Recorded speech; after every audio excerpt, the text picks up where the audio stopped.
யார் இந்த நருட்டோ தெரியுமா? பொதுவா பல பேர் சொல்ற ஒண்ணு, நருட்டோ அப்படிங்கிறது ஒரு அனிமேட்டட் சீரிஸ், ரொம்பவே சக்தி வாய்ந்த ஒரு கேரக்டர் அப்படின்னு. உடனே பல பேர் கேட்கிற ஒண்ணு, சரி இதெல்லாம் இருக்கட்டும், ஃபர்ஸ்ட் நருட்டோ அப்படிங்கிற அந்த ஒரு அனிமேட்டட் சீரிஸ் எப்படி உருவாச்சு, அதுக்கான காரணம் யாரு அப்படின்னு.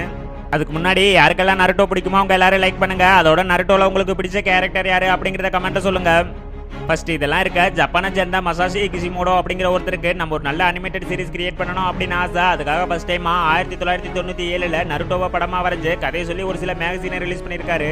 ஆனா அது சுத்தமா விற்கவே இல்லை. இதெல்லாம் ஒரு கதையா, இதெல்லாம் சுத்தமாவே ஓடாது அப்படிங்கிற மாதிரி பல பேர் சொல்லியிருக்காங்க. அதுக்கப்புறம் 1999ல செப்டம்பர் 2ஆம் தேதி இந்த கதையை நம்மளே அனிமேஷனா கிரியேட் பண்ணலாம் அப்படின்னு முடிவு பண்ணி ஒரு சின்ன டீம் உருவாக்கி அந்த கதையை பப்ளிஷும் பண்ணியிருக்காங்க. யாருமே நினைச்சு பார்க்காத அளவுக்கு ஒரு மிகப்பெரிய வெற்றி. அன்னைக்கு யாரு இதை பார்த்து இதெல்லாம் ஒரு கதையா அப்படின்னு சொன்னாங்களோ அந்த ஒரு கதை தான் இப்ப பல மொழிகளில் உலக மக்கள் அதிகமாக பார்க்கப்படுற சீரீஸ்ல ஒன்னாவும் இருக்கிறதோட நருட்டோ அப்படிங்கிற அந்த பேருக்கு தனி ஒரு ஃபேன்ஸ் கூட்டமே உருவாகி இருக்கு.